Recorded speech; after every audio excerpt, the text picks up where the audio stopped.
welcome everybody to the 81st class in this Bhagavad Gita study series. I think this will be the last but one class, and we are studying the final chapter, Charama um, chapter, Adhyaya, Charama Adhyaya, Moksha Sannyasa Yoga. And as usual, we would like to acknowledge Swami Paramarthananda Saraswati for the traditional rendering of Vedanta as it was done for over 1,000 years, starting with Adi Shankaracharya. We'll say a small prayer.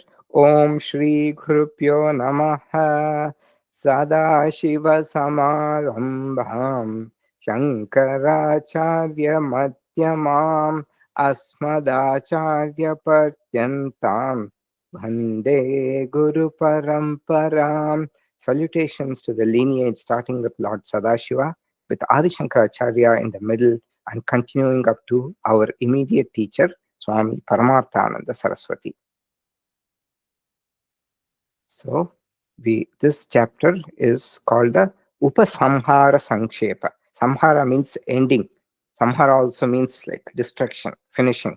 So, and you can also, like when they say Hiranyakashipu Samharam, how Narasimha came and finished Hiranyakashipu. So, it just means finishing. So, Upasamhara Sankshepa is the concluding summary. Chapter 2 is the Upakrama Samshepa, that is introduction. Krama means it is step. So it is a stepping introduction or summary.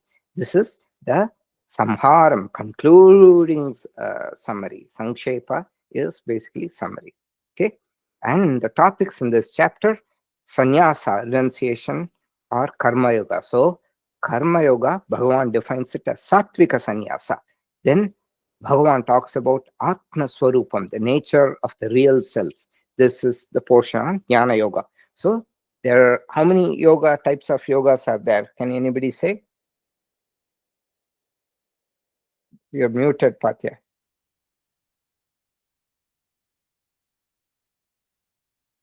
Jnana Yoga and Karma Yoga.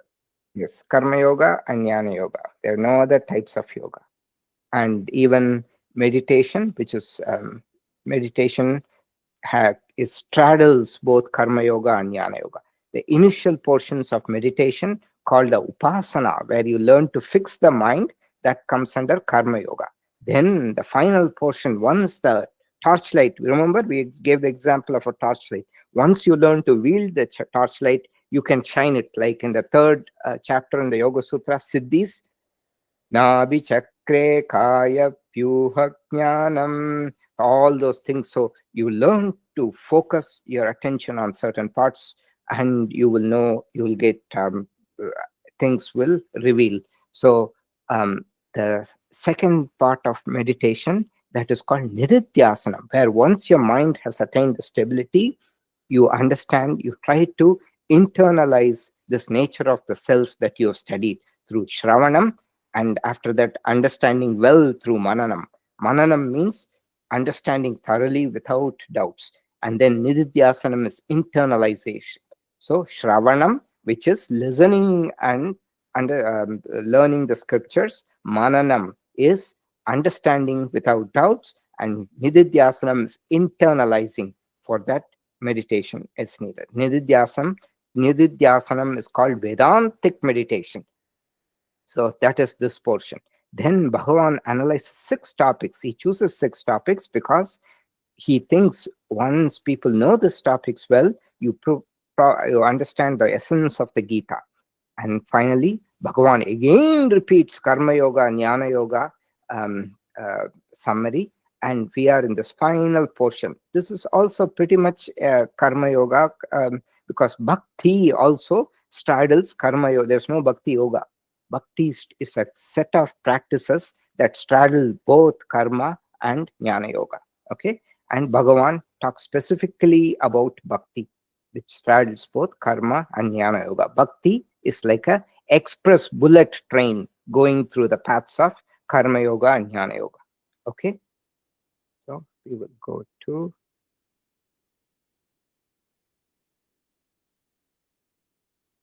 finished 57. So this is where we were at. Bhakti. We saw Bhakti, right? Bhakti straddles both karma and jnana yoga. It consists of various sadhanas in karma, karma yoga and jnana yoga.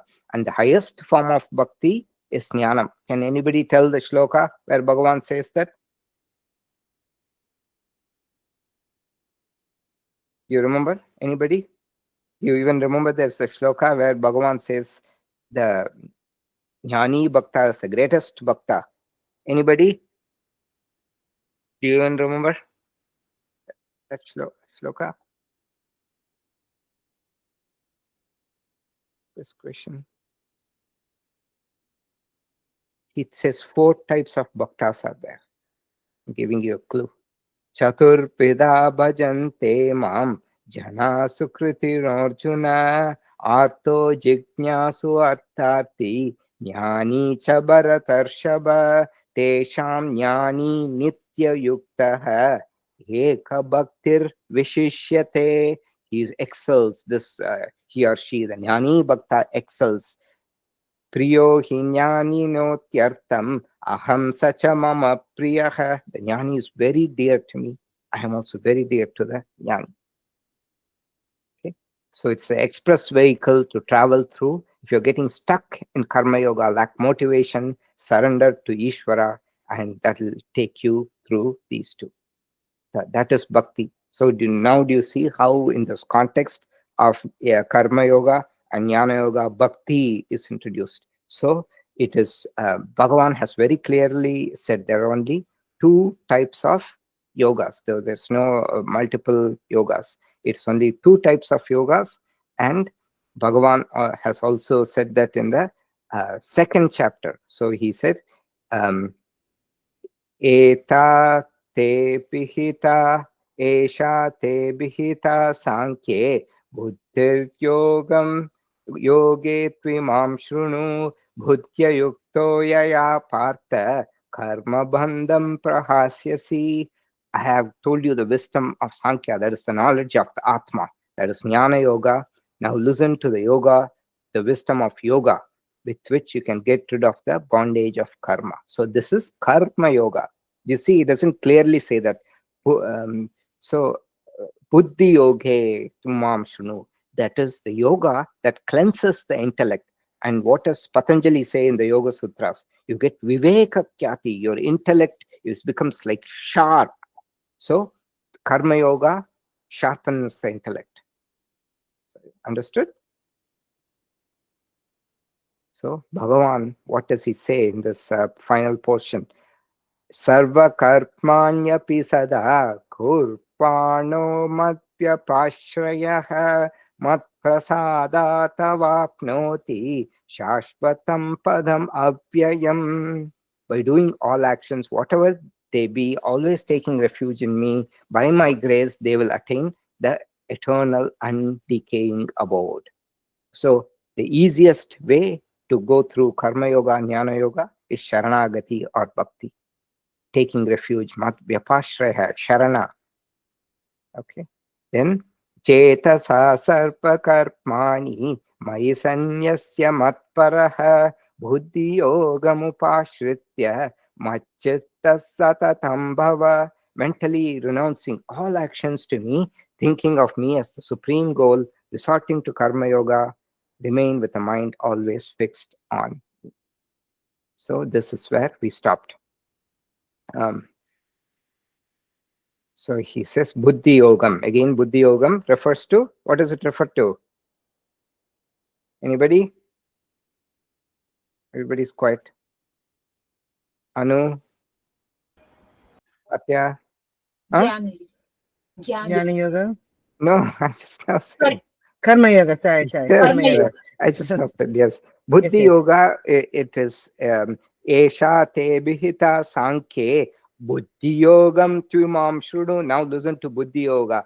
Buddhau sharanaman vicha karma bandham prahasyasi. By taking refuge in this, you will cast the bondage of karma. So buddhi yoga is the yoga which cleanses the buddhi. What cleanses the buddhi? First preparatory stuff, that is karma yoga. So Bhagavan uses all these terms, so you have to be very careful. Okay.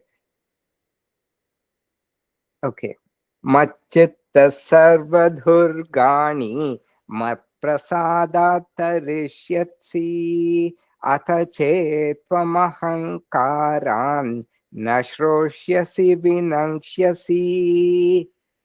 Machittaha. And Bhagavan says, such a karma yogi who has a Ishvara centric life. So, this is all this Bhakti Yoga is in the context of Karma Yoga. So, if you see all the previous verses, resorting to Karma Yoga, remain with the mind always fixed in me. Do you see in what context? Because Bhakti, he's not talking about Jnani Bhakta.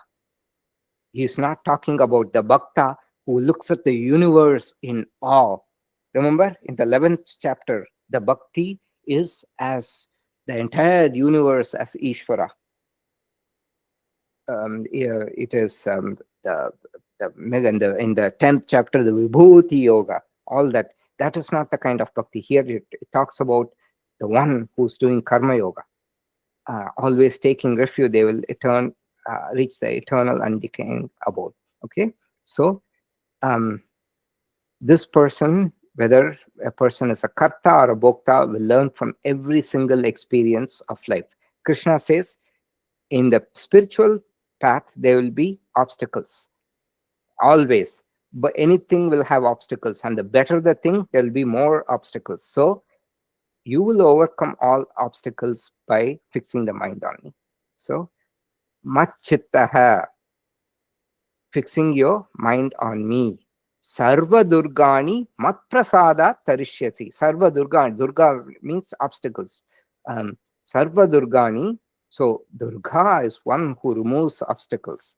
Durga is obstacle. So you will overcome all Sarva Durgani, all obstacles. Mat prasadat tarishyasi. Tarishyasi means you will overcome, cross. Mat prasadas, by my grace. Prasada is grace. Atha chetvam ahankaran. But however, if due to your petty ego, nashroshyasi, you will not hear me, then Bhagavan uses a strong word, vinankshasi, you will perish then. Okay. Yadahankaram ashritya nayotsya iti manjase mityaisha vyavasayaste prakritis swampi niyokshyati. Again, it's the same thing. Because of your ahankara, you will not fight. So, yet ahankaram ashritya. If ahankaram ashritya, taking refuge in your egoism, na yotsyam iti manyase, you'll think, I'm not going to fight. Na yotsya, not fight, thinking so. Mithya esha vyavasayaste. Mithya, we've seen that word. What does the word mithya mean? Anybody?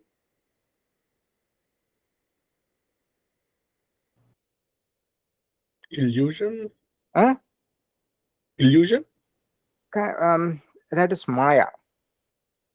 Mithya.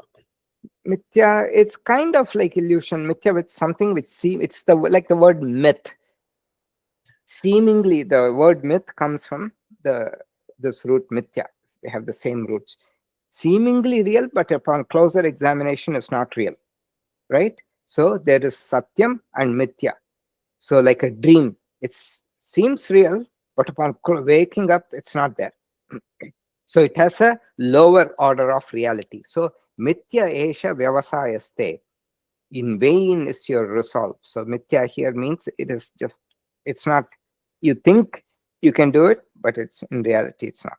Mithya esha, in vain, it's here it's used in the context of in vain is your resolve. Vyavasayaste, te vyavasaya. Your resolve is in vain. Prakriti, te prakriti, tvam, prakritihi tvam niyokshati. Your nature will compel you to fight.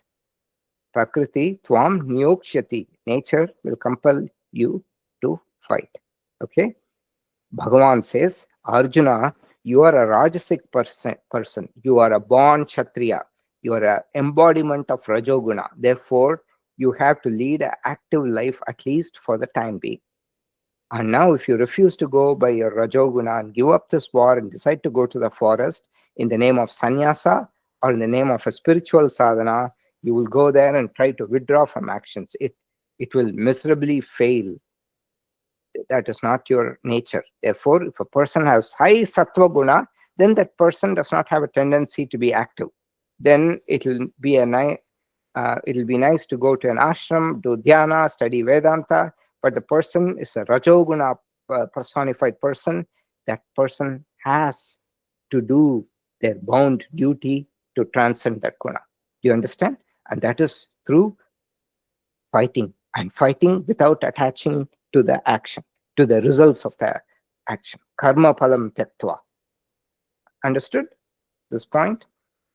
Swabhavajena kaunteya nibaddhasvena karpana kartum nechasi yant mohat karishyasya vashopi tat. So again, Bhagavan is combining two shlokas. For example, previously he said you will perish, and again due to ego, and if you take your ego in vain is your resolve. Now he says swabhava, so your prakriti will force you to fight. That's your nature. Here again he says swabhava jena kaunteya, born of your own nature, nibaddha svena karmana, and bound, nibaddha, bound, svena karmana, bound by your karma, that kartum na ichasi, that which you do not want to do, mohat, yat mohat, na ichasi means you do not wish to do, kartum, whatever you do not wish to do, yat mohat, from delusion, karishyasi avashopitat, you will end up doing avashopi, that is helplessly. Okay, so Arjuna, remember the rule. Bhagavan says everybody has a swabhava. Either you are a sattva pradhana or a raja pradhana or a tama pradhana person. Whatever lifestyle you choose, it must be in harmony with your swabhava. Then alone there will be no strain in your personality. What makes one jnani active jnani, and one jnani a passive jnani, even that is decided by a swabhava. And therefore Krishna here says you are bound to activities by swabhava. Remember swabhava, I would like you to recollect the story of the vegetarian jackal. So in chapter 2 and also in chapter 3, Bhagavan talks extensively about swadharma. And also in 18th chapter earlier, he talks about all activities. Sarvarambha hi doshena dhumenagnir iva prtha. Remember that? Bhagavan says that in this, let me see if I can find it. Okay. Smoke covered by fire. So let's see. Okay. Bhagavan says that Sahajam karma kaunteya sadoshamapi natyajet sarparambaki doshena dhumenagnir iva prtha. There's a portion where he talks about better swadharmam. Shreyan swadharmo vigunaha paradharmat swanushthitat. Better is one's own duty, though improperly performed, than the duty of another person well performed. So here he talks about swadharma, lot of swadharma topics here. Okay, so swadharma shreya.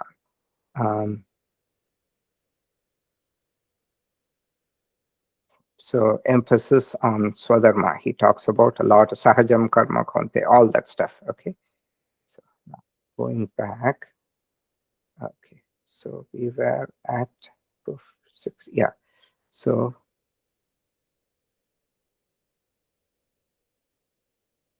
here. Okay, so whatever you wish not to do due to ego, you will end up doing that helplessly, Bhagavan says. Okay, And okay. Okay. So we saw the story of the vegetarian jackal in the second chapter. And in the third chapter also, Bhagavan talks about um, uh, swadharma. Shreyan swadharmo vigunaha paradharma swanushthitat swadharme nidanam shreyah paradharmo bhayavakaha. It's better to die doing one's own duty than doing somebody else's duty, because it is, he says, paradharma bhayavakaha. It is fraught with fear.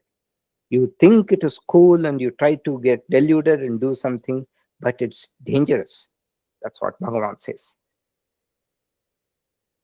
Then, this is a very famous shloka. Ishvara sarva bhutanam hriddesherjuna tishtati brahmayan sarva bhutani yantrarudani mayaya. Brahmayan, Brahmati. It's like Brahmati, what? It's like causing my head to spin. So Brahmayan means what? Causing to spin or revolve. So Ishvaraha Sarva Bhutanam Kriddeshe Arjuna Tishtati. Ishvara lies in the hearts of all beings. Sarva Bhutanam, all beings. Kriddeshe, in the hearts. Tishtati, resides. Brahmayan, and he makes them go spin around and round. Brahmayan Sarva Bhutani, all these beings, this just makes them just go around and do things. Yantra Arudani Mayaya, as though they're mounted on a machine, like a carousel, like a children's carousel, right? The kids sit and then the whole thing spins. Like that, I think Bhagavan had something like that in those days. They had something like that in mind. And Brahmayan Sarvabhutani Yantra Arudani Maya. You sit in this carousel on this mission, and then it makes you go around. Like that, he just, Ishvara spins by Maya. So that Maya, that's a very important thing. The truth is made evident by the way in which Krishna and Arjuna made appearance in the battlefield. Arjuna represents the Jivatman, right? And which was analogous to the Jivatman was mounted on the chariot, which was analogous to the human body. The chariot moved and the warrior waged the war. Sri Krishna drove the chariot, but he took not a single weapon and waged no war. So who guided Arjuna? It is Bhagavan. Did Bhagavan do anything? Bhagavan, he is like the Atma. Do you see the analogy? First thing, Dharma Kshetre Kuru Kshetre Samaveta Yuyutsavaha Mamaka Pandavaschaiva Kimakuruvat Sanjaya. In the field of actions, in the field of Dharma, what did they do? Oh, Sanjaya, Dhritarashtra asks. Do you see the analogy now? This chariot in which Arjuna is sitting, it represents the Jiva, Jivatma. And there is something special sitting on the chariot which does nothing. It is that which gives power to the chariot. It enlivens everything. That is Krishna. Krishna does not fight. He just enlivens. Okay? So, and then there are the horses, which are like we saw the chariot example. Do you remember in the third chapter? Indriyani kayan yahu indriyepya parapmanaha manasastu para buddhihi yo buddhe paratastu saha. So the horses are like the senses. Indriyani kayan yahu indriyepya paramanaha. The mind is the these are the reins of that hold the horse. Manasastu para buddhihi, that is the charioteer. And yo buddhir paratastu saha, and the Lord, here the Lord of the chariot is not Arjuna, here the Lord of the chariot is Krishna. So like the dolls which are activated by a machine inside, they do not have life of their own, but because of the battery, There's electricity inside. Similarly, the bodies are activated by the Lord. But here doubt may come. Once you give the puppet examples, one can misunderstand. So Swamiji says this. So if somebody asks the question, Swamiji, you say we are all puppets and Bhagavan is making us active. Therefore, all the bad karmas are done by the individuals. Who must take responsibility? So this is very clear. Um, Bhagavan is only lending general life or consciousness. But the type of actions we do is not determined by Bhagavan. It is determined by our free will, by how our mind is wired up. That's why Chitta Shuddhi is important. Is it understood?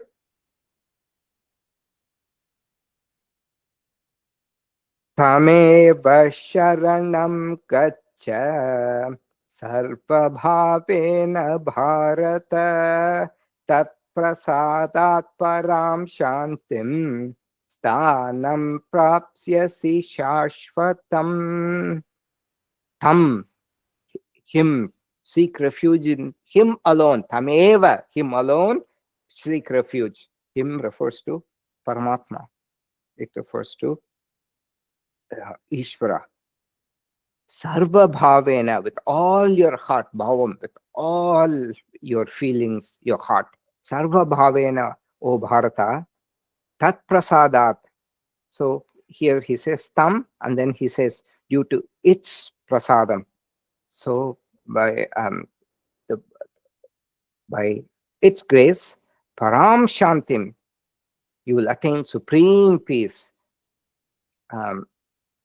Shashvatam sthanam prapsyasi, and you will also attain the eternal abode. So Krishna says the indication of moksha is mana prasad. It is param shantihi. You will attain supreme peace once you go to the eternal abode. With this, he concludes the bhakti summary, which he started in shloka 56. Are there any questions here? Clear? Bhakti. So this is the formal conclusion. The formal conclusion of the Bhagavad Gita is given in these 5 verses, 62 to 66. This is the final conclusion. Krishna has summarized Karma Yoga twice as Sattvika Sannyasa, shlokas 1 through 12 and shlokas 41 through 49. Krishna has summarized Jnana Yoga twice, 13 through 17 and 50 through 55. Krishna has also summarized Karma Yoga, emphasized Bhakti emphasized Karma Yoga in shlokas 56 to 62, which we just now saw. So Bhakti straddles both Karma Yoga and Jnana Yoga. Now he feels he has repeated the summary many times. Arjuna is intelligent enough, so he's not going to repeat again. So Krishna himself concludes the Bhagavad Gita with iti. So next shloka. Iti means thus. It's like a concluding thing. Iti te jnanam akyatam guhyat guhyataram maya vimushyaitada yatechasi tata kuru. Iti tas om tat sat iti Srimad Bhagavad Gitasu. So it's a concluding thing. So in these shlokas he's concluding. Iti te, to you, jnanam akyatam. This wisdom has been declared to you. What kind of a wisdom it is? Guhyat guhyataram. It is more secret than all other secrets. Maya, by me. Thus the wisdom which is more secret than all secrets has been declared to you by me. Vimrishya etat. So having reflected on it, asheshena, fully. Asheshena means fully. Yata ichasi tata kuru. After reflecting on, act as you please. Yata ichasi, as you please, do so. Tata kuru. Do as you please. Here Krishna says, Arjuna, I'm not going to do the decision for you. Do you see that? Even though he makes things go around, he is not deciding. My aim is to educate you and not to command you. And therefore, etad asheshena vimrishya, whatever I have taught, you analyze, reflect on it fully, and you will find out where you stand in the spiritual ladder, because the decision will depend on the spiritual level of the person. Sarpaguhyatamam bhuyaha shrunu me paramam vachaha ishtosi me tridam iti tato bhakshami te hitam. Listen again. Bhuya, again. Listen. Bhuya, shrunu. Listen again. Me paramam vachaha, my supreme word. Sarva guhyatamam, the most secret of all. Sarva guhya uttamam guhya, the most secret.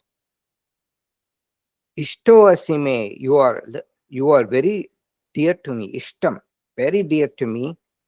Dridam iti, and you are very steadfast. Tato, and therefore, tatha, therefore, vakshyami te hitam, therefore I shall tell this to you. Te hitam means welfare, for your welfare. And why is Krishna repeating again and again? Krishna here says that not because I will be affected by a wrong decision. Whatever you decide, I, the Atma, I, the Brahman, will not be affected.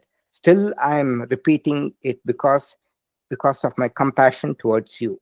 And also, you have taken refuge in me. Therefore, I feel responsible. Therefore, Ishtosi me, you are very dear to me. Understood? Manmana bhava mad bhaktaha madhyaji mam namaskuru mame vaishyasi satyam te pratijane priyosi me. Manmana bhava, remain with your mind fixed on me. Bhava means remain. Manmana, with your mind on me, fixing your mind on me. Mad bhaktaha bhava, you have to add bhava here. Manmana bhava, mad bhakta bhava, be my devotee. Okay, then madhyaji bhava, so everything you have to add bhava. Madhyaji bhava, yaj, what's the meaning of the word yaj? Yajnam, yaj, what's the root? I've said that in the 4th chapter, remember?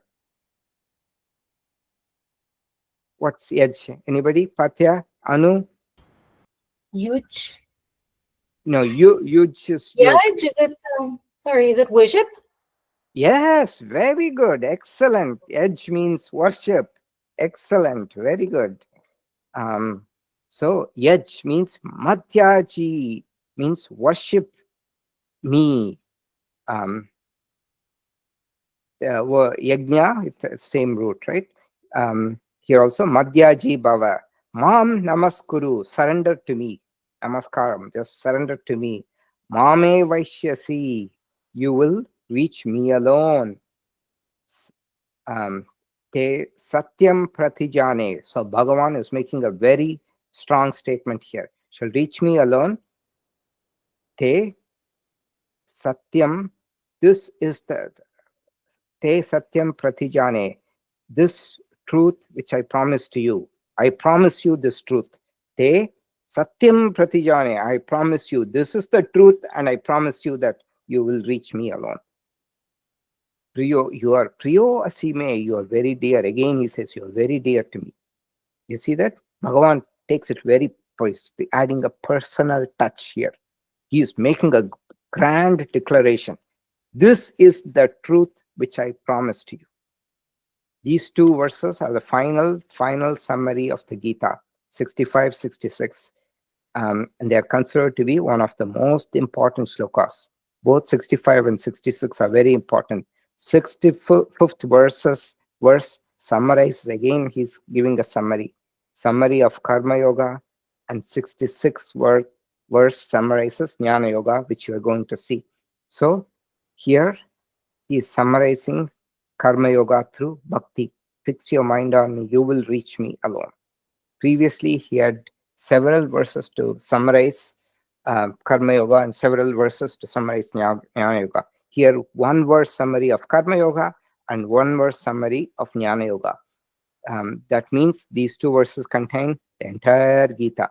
So even if you forget the entire Gita, which you should not forget these two verses. These are called Sara, essence of the essence, because Bhagavad Gita itself is an essence of the Upanishads, right? And these two verses are the essence of the Bhagavad Gita. And in this Karma Yoga summary, Krishna tells a God-centered lifestyle is Karma Yoga, an active God-centered lifestyle in which I contribute to the society.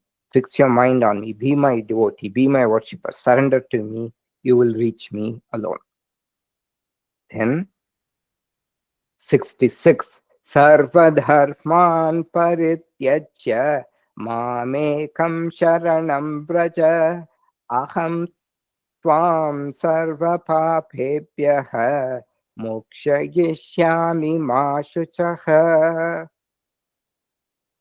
Okay, so the teaching that started from the verse 11 of the second chapter, and the teaching is concluded in this verse, 66th verse. Therefore, this is called the Charama shloka of the Bhagavad Gita, and it's considered to be a very important shloka. Sarva Dharma, people, when they chant this 3 times. All other shlokas, it's once. This one alone 3 times. Sarva dharman parityajya mamekam sharanam vraja aham tva sarva papebhyah mokshayishyami ma shuchah.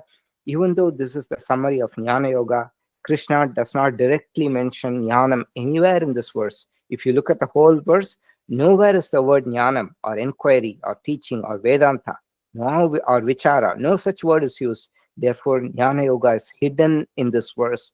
Implicit, we'll see in these few verses, Bhagavan will implicitly tell things. It is not explicitly available. This is the last mischief of Krishna. Can't he say that neatly? Can't he say this verse contains Jnana Yoga in implicit form? So can't he just say Jnana Yoga, but this contains Jnana Yoga in a very implicit form? Therefore, by superficial study, we will not be able to see Jnana Yoga in that. Superficially seeing this verse can be confusing verse too. If you look at the simple translation of this verse, it will be starting Sarva Dharman Parityaja, renounce all dharma. Dharma means virtues, morals, ethics, punya, karma, whatever be the translation. Literally, the sentence means give up all dharma. In fact, throughout the Bhagavad Gita, Krishna has talked about the importance of dharma. Now he says, renounce all dharmas. Next confusion is, he says, Mama ekam sharanam braja. You approach me as the only shelter. Sarva dharman parityajya, renouncing all dharmas. Mam ekam sharanam braja. Take refuge in me alone. Aham tva, I, sarva papebhyah mokshamichami mashuchaha. I will liberate you from all sins. Grieve not. Mashuchaha, don't grieve. Aham tvam sarva papebhyah mokshamichami. I will liberate you from all sins. Next confusion is, in this latter part, he says, you approach me as the only refuge. All the Krishna Bhaktas therefore declare, and in fact, Vaishnavas declare, and the Hare Krishna people, they declare, Krishna alone is the real God because of this verse. Krishna is the only protector, therefore do not worship any other God, not even Vishnu. But this is a misunderstanding. This is where Shankaracharya comes to our rescue and brings out the Jnana Yoga meaning. Now we will see how this conveys the Jnana Yoga step by step. Give up all dharmas means good and bad dharma. Sanskrit dictionary has 108 meanings for the word dharma. So here dharma is used to mean punya and apunya karma.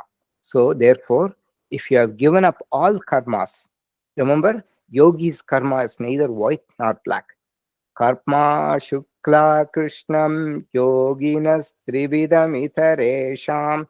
When you have leftover karmas, good or bad, you will have a rebirth. And when you have a rebirth, there's a chance you will do bad karma and you will suffer later. So if you have to, dharma is used to mean punya and apunya karma. Okay, dharma, one of the meanings of the word dharma is just the nature. The dharma of a snake is to bite, they say. That is the nature, how it is. So dharma can also mean righteousness. It can also mean the nature. So it means both punya and apunya karma. Therefore, if you have to give up all karmas, it is possible in only way. Give up your deha abhimana, or the identification with the mind-body complex. So the wise person knows that it is the mind-body complex which is doing, and it is not that person, the real person. He or she is not doing any action. Tattva vittu mahabaho gunakarma vibhagayo guna guneshu vartanta iti matva na sajjate. Tattvavid, one who knows the wisdom. Mahabaho, mighty armed Arjuna, guna karma vibhagayo, it's the gunas which create the karma. Guna guneshu vartanta iti matva na sajjate. And this person is not disturbed because that person knows it is the gunas of the nature which cause karma. Okay? Therefore, how do you give up all karmas? It is possible in one way. So renouncing all dharmas means renouncing all punya and apunya karmas. How is it possible? By giving up deha abhimana, giving up the identification with the mind-body complex. Sarva dharman parityajya is jivatma swarupa jnanam. Mamekam sharanam vraja is paramatma aikya jnanam. So the question is, so do you see that sarva dharman parityajya means jivatma? So, I understand the true nature of the jiva. Mamekam sharanam vraja means understanding with Paramatma. Do you see the difference? What is the Charama Shatkam of the Bhagavad Gita? What is the content? So there are 3 Shatkams in the Bhagavad Gita, right? What is the main topic in the Charama Shatkam? The last 6 chapters.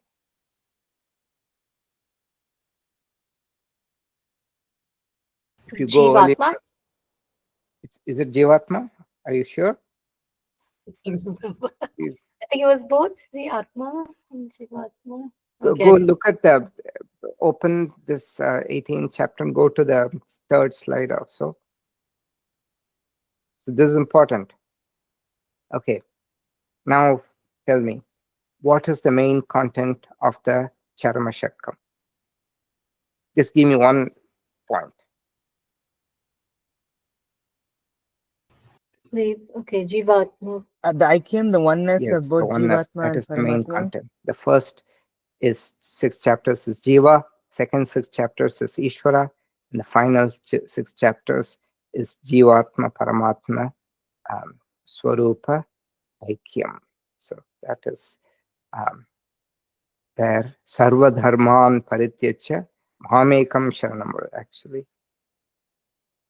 So here he says, by saying sarva dharman parityacha, understand the nature of the jiva.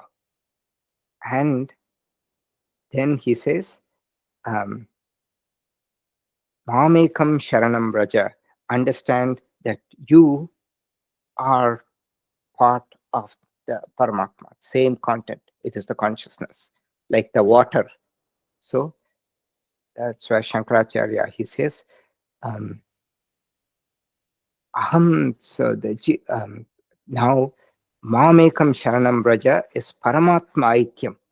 When you you're not doing anything different, you are now understanding Mamekam sharanam vraja. I am the same content as Paramatma. How will the Jivatma approach the all-pervading Paramatma? If you gain this knowledge, what will happen? Aham tva mokshayishyami. You will automatically get moksha by knowing Aham Brahmasmi. And according to Vedantas, punyams also will come under papam only. Only difference between papam is iron chain, punyam is golden chain. Why? Because it causes perpetuation of the thing. So if you do, let's say, you distribute food, so you get punyam, that is done with the action of getting merit, right? You're doing good deeds, will get you merit. I want to do good deeds, so I get merit. That will also prolong. So the thing is to be, uh, you will do good, but without selfish motive. Do you understand? You can do, let's say, you see somebody suffering, out of compassion, you do something. There's no papam. But um, you help somebody and you think, okay, I have done a meritorious deed, or you go out of your way and say, okay, I'm going to distribute food, so I get a meritorious deed, so I can go to heaven. That is punya karma. That will cause rebirth. So the only way to get out of the cycle is to get out, stop any accumulation of karma phala. So the punyam is also comes under the same category as papam. Only difference is papam is iron chain. Punyam is also a shackle, but it is a golden shackle. That's the only difference. You're still shackled to samsara. So punarapi jananam, punarapi maranam. Again, cycle continues. Shankaracharya in his commentary points out that Sharanagati is the only jnanam. There's no Sharanagati other than jnanam. This Shankaracharya elaborately established in the commentary by giving various reasons too. So that is the meaning. Sarva dharman parityaja means identifying that I am not doing the actions. I am the Atma, Jiva. And Mamekam Sharanam Raja means understand that Paramatma, I am the same as the Paramatma. That is the meaning of the shloka. By knowing this, you will be liberated from all sins and you will get moksha. Understood? This is the final shloka of the teaching. Okay. Now Bhagavan is going to give some general verses. Upasamhara, final conclusion. 67 through 78. Bhagavan will talk, then Sanjaya, Arjuna will talk, and then Sanjaya will conclude. Bhagavan is now going to say what kind of, so he's giving an instruction to the Gita teachers. What kind of people you should teach this to? He's giving very sternly, he's telling, idam te na tapaskaya na bhaktaya kadachana na cha shushrusave vachyam na cha mam yopyasuyati. This idam te na tapaskaya. So na tapaskaya means this is not to be spoken by you. The idam vachyam means this should not be spoken by you ever. Na tapaskaya, to one who is devoid of austerities. Na bhaktaya, one who is not devoted to me. Kadachana, or bhakti, one who does not, who's not a devoted person, one who does not have bhakti. Kadachana, ever. So kadachana, never should you speak of the Bhagavad Gita to these kind of people. What kind of people? One devoid of austerities, one who has no bhakti, one who is not devoted. Na, and also na cha shrushave vachyam. So na shrushave vachyam is shrushrusha. Shrushrusha means normally it is used in the meaning of service. Guru shrushrusha. So here the real meaning is na ashrushave vachyam. Here it means to one who does not listen, who doesn't want to listen. So don't tell this to people who do not want to listen. So that's why in Sanatana Dharma there's no conversion. If people don't want to listen, people don't go after them. Nacha mam yo abhyasuyati, and one who speaks ill of me.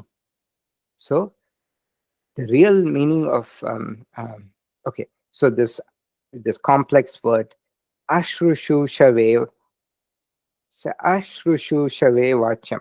Shushusha means the real meaning is shrotum icha. The root is to listen, to desire. Shushrusa is desire to listen. Ashrushusha means one who does not want to listen. Okay. In this verse, Lord Krishna talks about 4 qualifications required for Gita study. These qualifications, if these are there, Gita study will be highly beneficial. These qualifications are lesser and lesser. Proportionately, the benefit will also be lesser and lesser. So Lord Krishna addresses all the Gita teacher and says, all Gita teachers, note, if anybody who does not have these 4 qualifications and the person wants to study Gita, do not teach. Just avoid them at all. Okay? Now, in this and the following shlokas, Krishna will glorify 3 types of people by saying all these 3 types of people are dear to me. And Krishna says in this shloka, he talks about the person who teaches Bhagavad Gita to others. And in the next shloka, he will talk about the one who seriously studies Bhagavad Gita. And in the following shloka, he will talk about casual listener, one who comes one class, then misses many classes, comes again. So those kind of casual, even that casual listener will get some benefit, Bhagavan says. Okay, so we will do 68, 69, and 70 in the next class.